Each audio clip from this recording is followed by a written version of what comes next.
Hello students, I am Assistant Professor Miss S.V. Jagtap. Now we are going to discuss the next concept in human resource management, recent trends in IT industries. With the help of following 3 points, we can understand what are the recent trends in IT industries. The first is employer branding, second is business process outsourcing, and third is competency. So let's see the first point, employer branding. What is mean by employer branding? Employer branding is the process of managing and influencing your reputation as an employer among job seeker, employee, and key stakeholder. Your employer brand is your organization's reputation as an employer. In simple terms, it's what job seeker and employees really think of you. Here म्हणजे इथं employer branding म्हणजे काय, तर employer branding ही एक process आहे की ज्या through आपण काय करतो, ऑर्गनायझेशनमध्ये काम करत असताना ॲज अन एम्प्लॉयर म्हणून किंवा आपल्या ऑर्गनायझेशनची ॲज अन एम्प्लॉयर म्हणून जॉब सिकर्सच्या माइंडमध्ये, एम्प्लॉईजच्या माइंडमध्ये किंवा स्टेक होल्डरच्या माइंडमध्ये काय रेप्युटेशन आहे त्याला म्हटलं जातं employer branding. And to maintaining employer brand, it is a recent trend in human resource management. Your employer brand is your organization reputation as an employer. In simple terms, job seeker and employees, job seeker and employees really think of you. म्हणजे as an employer म्हणून job सिकरच्या माइंडमध्ये काय thinking आहे, काय किंवा ते काय thinking करतात organisation विषयी, त्याला आपण काय म्हणतो एम्प्लॉयर ब्रँडिंग. आणि हा एक रिसेंट ट्रेंड जो आहे तो IT इंडस्ट्रीमध्ये आहे, maintain employer branding. Second is business process outsourcing. What is mean by business process outsourcing? It refers to setting a business task accomplish through and outside agency. Business process outsourcing is more popularly known as call centers. Call center is a important example of business process outsourcing. Here कधी कधी काय होतं की idea, Airtel ह्या ज्या companies आहेत त्यांना कस्टमर्सचे जे काही डाऊट्स आहेत किंवा ज्या काही क्वेरीज आहेत, कंप्लेंट्स आहेत, त्याला एंटरटेन करण्यासाठी तेवढा त्यांच्याकडे स्टाफ नसेल किंवा त्यांच्याकडे तेवढं एक्सपर्टाईज नसेल, तर त्यावेळेस ते काय करतात की तो जो त्यांचा टास्क आहे किंवा एंटरटेन करणं, कस्टमरला एंटरटेन करणं हा जो टास्क आहे तो काय केला जातो, आउटसोर्स केला जातो कॉल सेंटरला. म्हणजे हे एक एक्झाम्पल आहे which provide customer oriented voice based services on 24 hours and 7 days. About 70% of business process outsourcing industries revenue come from call center. Call सेंटरकडून 70% हा रेव्हेन्यू येत असतो बिझनेस प्रोसेस आउटसोर्सिंगमध्ये. A business process outsourcing service provider usually administer and manages a particular business process for another company. यामध्ये एक example दिलेलं आहे की बॅक ऑफिस पेरोल काढले जातात की ज्यामध्ये काय केलं जातं, ऑर्गनायझेशनमधील किंवा कंपनीमधील किंवा बिझनेसमधील एखादा टास्क हा बाहेर जे एक्सपर्टाईज आहेत त्या ह्याच्यातील एक्सपर्टाईज आहेत त्यांच्याकडे आपण तो असाईन केला जातो किंवा तो आउटसोर्सिंग केला जातो, त्याला म्हटलं जातं business process outsourcing. Third, competency. It is another recent trend in IT industry. Competency. What is mean by competency or competence? So let's see the first, competence. A competence is your skill or ability in a specific field or subject or being able to do something well.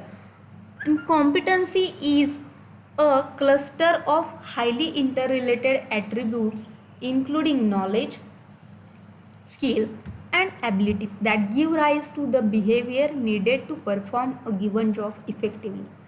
म्हणजे इथं एखादा आपण job करतोय किंवा specific task असेल तर किंवा एखादं प्रोफेशन असेल तर त्या ठिकाणी काम करताना आपल्याला कोणते प्रकारच्या स्किल्स, ॲबिलिटीज आपल्यामध्ये असल्या पाहिजेत किंवा काय नॉलेज आपल्याला गरजेचं आहे त्याला म्हटलं जातं कॉम्पिटन्स, किंवा किती एबल आहोत आपण तो जॉब परफॉर्म करण्यासाठी, किती एबल आहोत किंवा त्यासाठी लागणारे स्किल्स ॲबिलिटी आपल्याकडे किती प्रमाणात आहेत, त्याला म्हटलं जातं कॉम्पिटन्स. तुम्ही कॉम्पिटन्स आहात का तो जॉब परफॉर्म करण्यासाठी, की तो जॉब कसा परफॉर्म करायचा सक्सेसफुली अँड इफेक्टिवली. दिलेलं काम हे सक्सेसफुली आणि इफेक्टिवली पार पाडण्यासाठी लागणारे स्किल्स किंवा लागणाऱ्या ॲबिलिटीज आपल्यामध्ये आहेत का, किंवा तेवढं नॉलेज आपल्यामध्ये आहे का, त्याला म्हटलं जातं competence. Competency model, what is mean by competency model? The competency model is a set of competencies that collectively define the requirement for effective performance in a specific job, profession or organization may be called a competency model. competency model म्हणजे काय, की एखादा job, specific job असेल, तो त्या ठिकाणी effective performance द्यायचा आहे, किंवा एखादं प्रोफेशन असेल, एखादी ऑर्गनायझेशनमध्ये दिलेला टास्क असेल, तो आपण इफेक्टिवली परफॉर्मन्स किंवा तिथं आपलं सक्सेसफुली आपण त्या बिझनेसमध्ये सक्सेसफुल होण्यासाठी किंवा परफॉर्मन्स इफेक्टिव्ह असण्यासाठी ज्या काही सेट ऑफ कॉम्पिटन्सीज आपल्याकडे आहेत त्याला आपण कॉम्पिटन्सी मॉडेल असं म्हटलं जातं. किंवा त्यासाठी त्या जॉब परफॉर्म करण्यासाठी लागणाऱ्या रिक्वायरमेंट काय आहेत, कोणते स्किल्स हवे आहेत, कोणत्या ॲबिलिटीज हव्या आहेत, हे आपल्याला इथं कॉम्पिटन्सी मॉडेलमध्ये सांगितले आहे. अ कॉम्पोनंट ऑफ कॉम्पिटन्सी, मग ते कॉम्पिटन्सीचे कॉम्पोनंट्स कोणते आहेत, तर फर्स्ट आहे skill capabilities acquire through practice. A skill is about doing something well. Your ability to choose and perform the right technique at the right time. It's usually developed through training and practice. Capabilities acquired through practice. A skill कशाला म्हटलं जातं, something well your ability to choose the perform the right technique at the right time. आणि ही जी skills आहेत किंवा capabilities आहेत त्या कशाच्या थ्रू डेव्हलप केल्या जातात किंवा कशा थ्रू आपण त्या ॲक्वायर करू शकतो, तर ट्रेनिंग आणि प्रॅक्टिसच्या through. Here we have given one example. For example, you could become a skilled writer by practicing writing in a particular style. You can become skilled at being safe in the workplace by practicing technique during classroom exercises or labs. Second, knowledge. Understanding acquired through learning. Knowledge is the information that you know, including theories, fact, and procedure, and the ability to apply this information in different situations. For example, you could have knowledge about different communication style.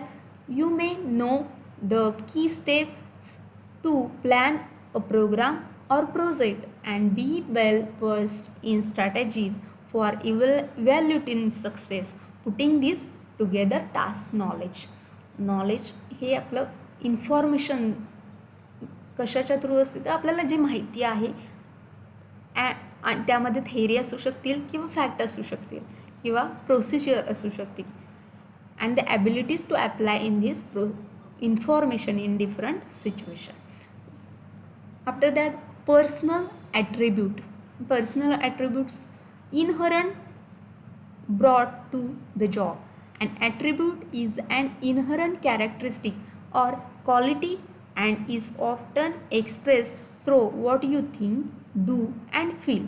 Personal attributes कशाला म्हटलं जातं, personal attributes means इनहरंट characteristics और qualities की ज्या आपण express करतो कशाच्या through, तर what you think and do and feel. For example, you could be known for staying positive and calm in challenging situation. You may also bring a can-do attitude to your work, capable to try new things, ask for new assignment and demonstrative initiative. After that, last is behavior. The behavior is the observable demonstration of all above attributed to excellent performance. Next concept is challenges of human resource management. Here are the point, and with this help of this point we can understand what are the challenges of human resource management. The first challenge is technological change.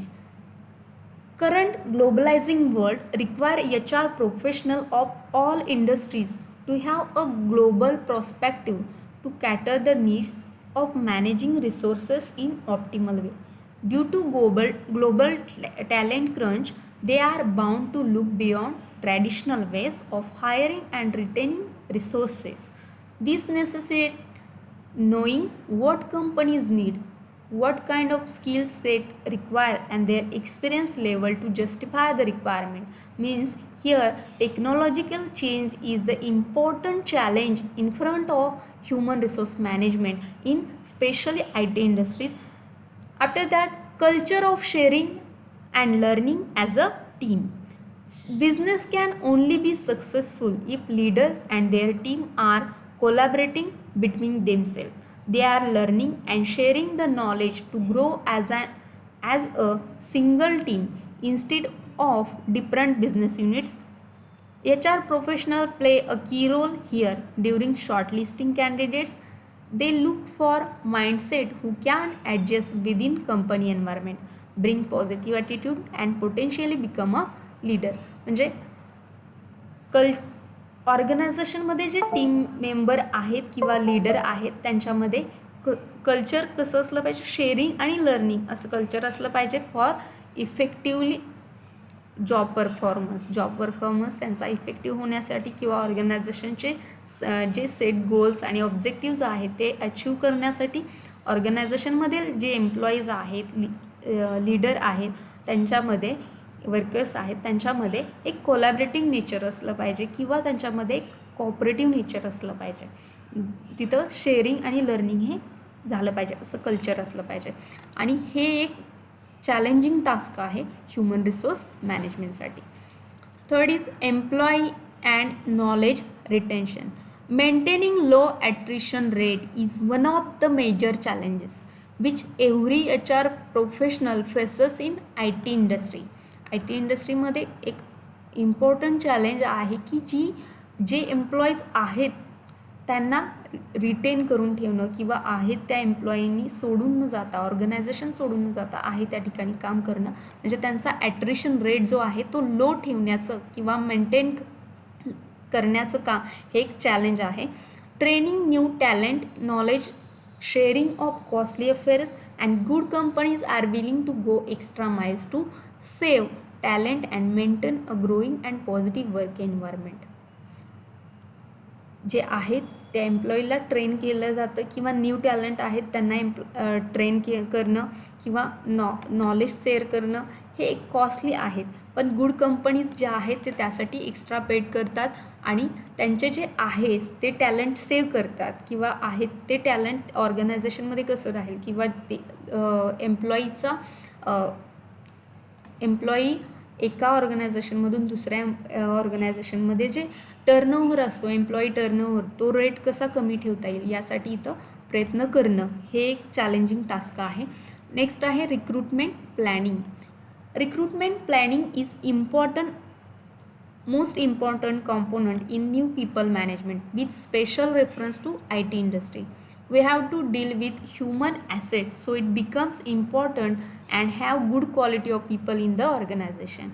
We have to take the recruitment planning in very serious manner to ensure that we can get best talent in the organization.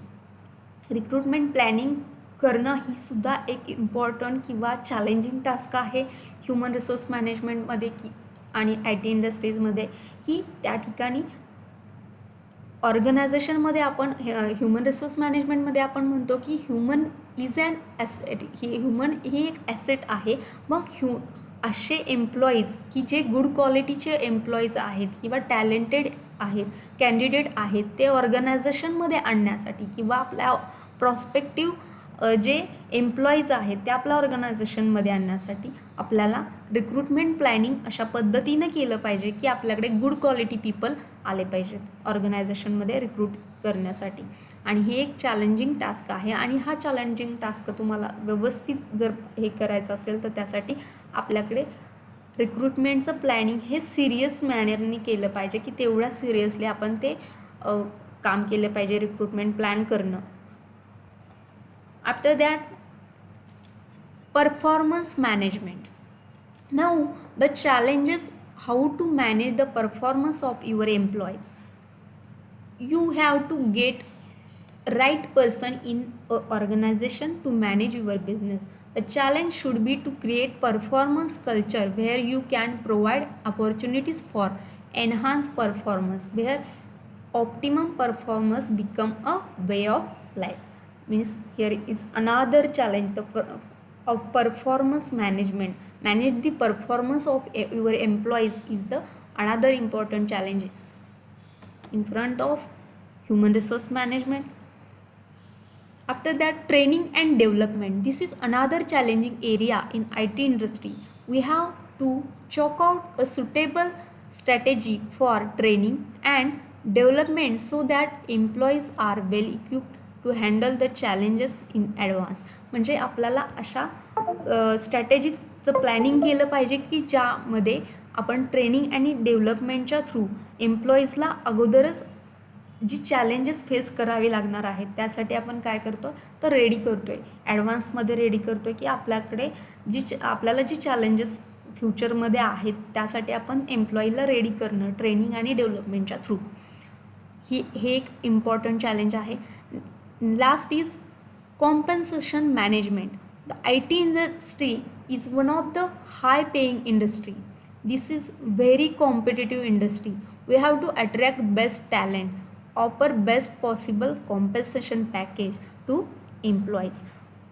It's a last compensation management. म्हणजे compensation management करणं हे एक IT इंडस्ट्रीसाठी challenging task आहे human resource मॅनेजमेंटमध्ये, की ज्यामध्ये IT industry ही अशी industry आहे की जी आपल्या एम्प्लॉईजला हायर पे करते किंवा एक त्यांच्यामध्ये बेस्ट टॅलेंट अट्रॅक्ट केले जातात आणि त्यांना कॉम्पन्सेशन जे आहे ते हाय पे केलं जातं किंवा ऑफर बेस्ट पॉसिबल कॉम्पन्सेशन दिलं जातं. तर हे कॉम्पन्सेशन मॅनेजमेंट करणं हे सुद्धा त्या IT इंडस्ट्रीसाठी इम्पॉर्टंट चॅलेंज आहे किंवा एक महत्त्वाचं चॅलेंज आहे जे IT इंडस्ट्री पार पाडतात.